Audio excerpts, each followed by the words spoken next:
Welcome. In front of me is a Samsung Galaxy S22 Ultra, and today I'll show you how you can wipe cache partition on this phone. Now for this we'll need a cable. As you can see, I have one right over here, and simply connect it to your device.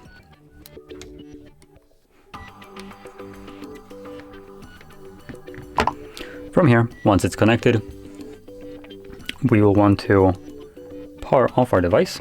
So let's just pull down on notification, select the power button, power off. And once the device turns off, you want to hold power key and volume up at the same time.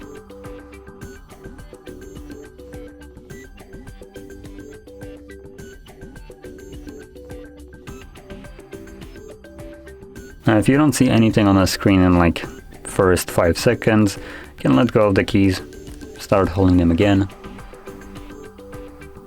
And this will show you Samsung, and then additionally Galaxy, at which point you can let go of the keys. So obviously, as you can see, we are now in the recovery mode. So in here, I guess that was a better option. There we go. So in here, you want to use volume keys to navigate.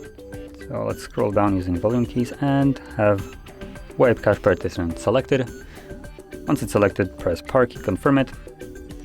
Select yes the same way.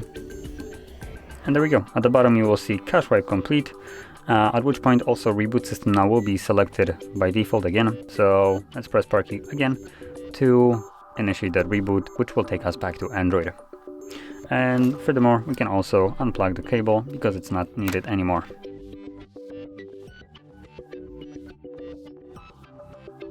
And there we go. As you can see, we are now back in Android.